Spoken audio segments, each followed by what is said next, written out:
Hello friends, how was your day today?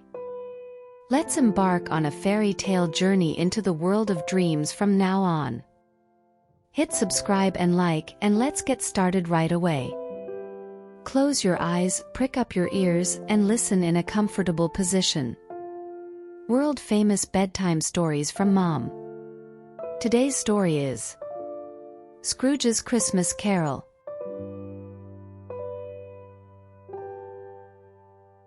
White snow falls gently, softly like a blanket covering the world in white, on the magical night of Christmas Eve. Yet one person, the miserly Mr. Scrooge, was thinking quite differently. Money, money, money. My beloved money. Mr. Scrooge was busily counting his money in the shop. Despite the cold winter, not even a stove for warmth. Just a solitary candle stood forlornly on the desk. Why do people waste their money on Christmas? Mr. Scrooge grumbled to himself. Christmas, bah! It's nothing but a day for squandering money. Then the door of Mr. Scrooge's shop cracked open, letting in a chilly breeze. Knock, knock, knock. The door was knocked upon, and his nephew Fred entered with a bright smile. Uncle, Merry Christmas. The whole town is festive. At these words Mr. Scrooge frowned. Bah, nonsense. What Christmas for someone with no money? I'm busy off with you. Mr. Scrooge's voice was cold. But Fred didn't give up. Uncle, Christmas isn't all about money. It's about spending time with family and sharing love. Love? Time? Can those fill a belly? Mr. Scrooge scoffed. Out, out. Go enjoy your festival. Fred left with a slightly sad face. And Mr. Scrooge went back to counting his money. Money, my beloved money. Mr. Scrooge murmured to himself, alone again, counting his money. And outside, the snow kept falling. Knock, knock, knock. The sound of knocking came again. Mr. Scrooge, somewhat annoyed, said, Who is it this time? Upon opening the door, two people stood shivering in the cold. They had come to collect money to help the poor neighbors. Sir, could you spare something to help the sick and poor in our neighborhood? Mr. Scrooge frowned and replied, It's none of my business. I have no money to waste, so off with you.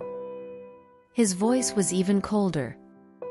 The people left with sad faces, saying, But sir, Christmas is a time to share warmth with everyone. Bah! I need none of that. Mr. Scrooge slammed the door and went back to counting his money. That evening Mr. Scrooge returned home. The house was desolate and dark.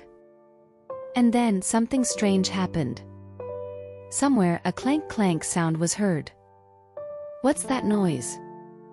Mr. Scrooge looked around. Then a ghost dragging chains appeared. The ghost was an old friend of Mr. Scrooge. But the ghost was wrapped in chains laden with safes, keys, and bundles of papers. If you keep being greedy, you'll end up like me. The ghost's face was somber. Mr. Scrooge, trembling with fear, asked, Why did you become like this? Because of my greed. Be warned. The ghost vanished before finishing its words.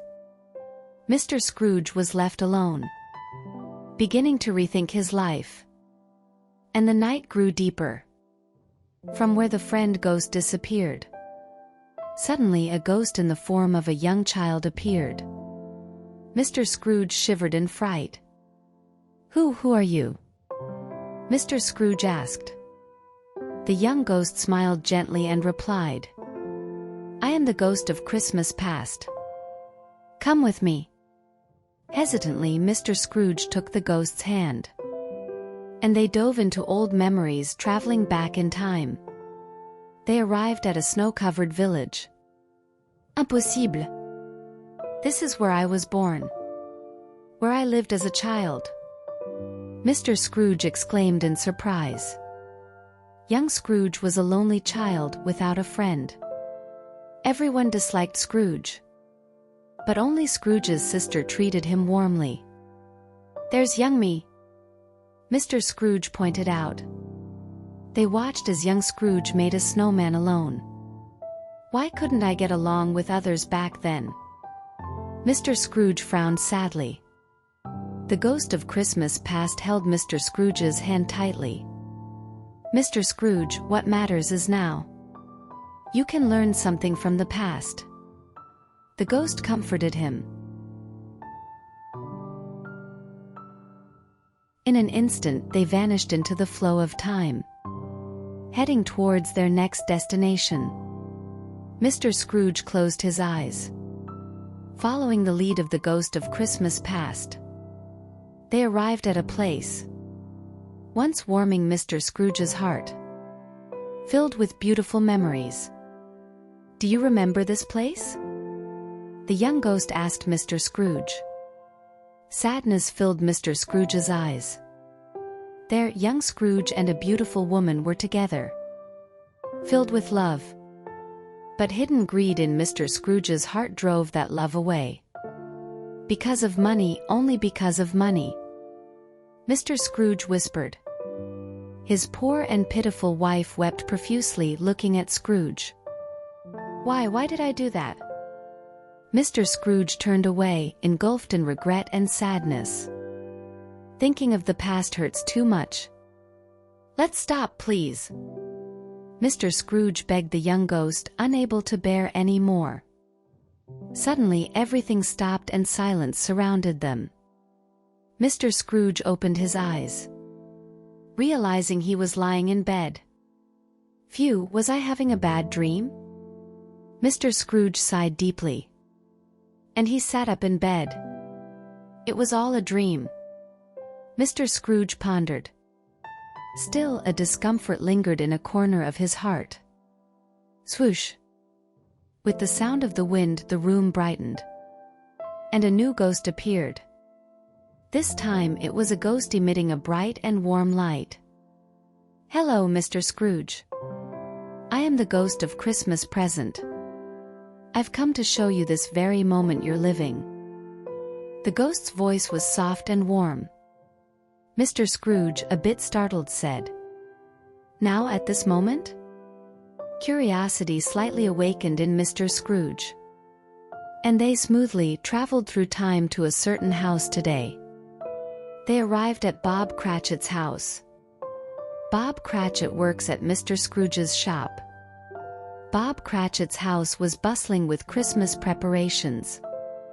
Joy and laughter filled every corner. "Children, which decoration shall we hang next?"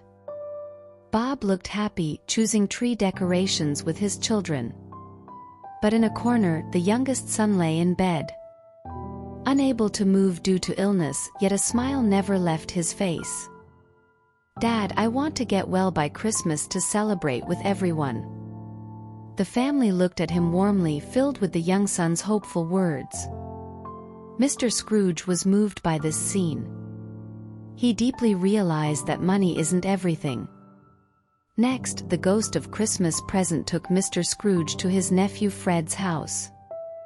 Fred's house was also full of life, preparing for Christmas. The family, though modest, sat warmly around the dinner table. "Now let's all pray for Uncle Scrooge. May he find happiness." At Fred's words, everyone held hands and closed their eyes. Mr. Scrooge was surprised to see this. Despite how badly he had treated them, they were praying for him. Tears started to form in Mr. Scrooge's eyes. "Can I also have such a warm heart?" At that moment, Mr. Scrooge felt he could change too. With the ghost of Christmas present, they moved to the next location. And Mr. Scrooge's heart began to change little by little. Leaving Fred's house, Mr. Scrooge felt heavy-hearted. To think they prayed for me after how badly I treated them. Something started to stir deep within him. Amid the chilly wind, Mr. Scrooge reflected on his life. I want to give and receive love too. Can I change? He whispered quietly, wiping his tears with his sleeve. The true meaning of Christmas began to seep into his heart. Maybe I can start anew. Hope started to light up in Mr. Scrooge's heart. Then suddenly the surroundings began to darken. Shoo! With a cold voice, the third ghost appeared. I am the ghost of Christmas yet to come. Now I will show you your future. Mr. Scrooge, trembling with fear, followed the ghost. But his heart was shaking terribly. What will my future be like? Is there hope for me? The ghost took Mr. Scrooge to a dark and desolate place. There Mr. Scrooge faced his future. Wondering what future awaited him, Mr. Scrooge delved into deep thought. Last night that terrible miser died. Voices murmuring in the streets reached him. TSK, TSK, no one to attend his funeral. Exactly. He was greedy all his life, never knowing how to help others. Mr. Scrooge realized no one mourned his death. Surrounded by cold indifference, Mr. Scrooge's heart sank. Is this the legacy I leave behind? At that moment Mr. Scrooge realized. I'm going to die like this? No. I can't die this way. I'll change my heart from now on. He grasped the ghost's hand, pleading desperately. Please, ghost, give me one more chance. Mr. Scrooge cried bitterly, sincerely regretting his actions. It seemed his tears washed away greed and coldness. Suddenly everything stopped and Mr. Scrooge realized he was lying in bed. Was this a dream? No, it was an opportunity. Mr. Scrooge opened his eyes. Outside, Christmas morning sunlight twinkled.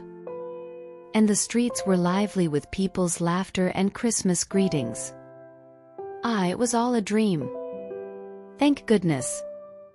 Mr. Scrooge felt a lightness in his heart. He opened the window wide and shouted to the playing children. Kids, Merry Christmas! Today is truly a joyful day. The children looked at Mr. Scrooge in surprise. But his face was now filled with a warm smile.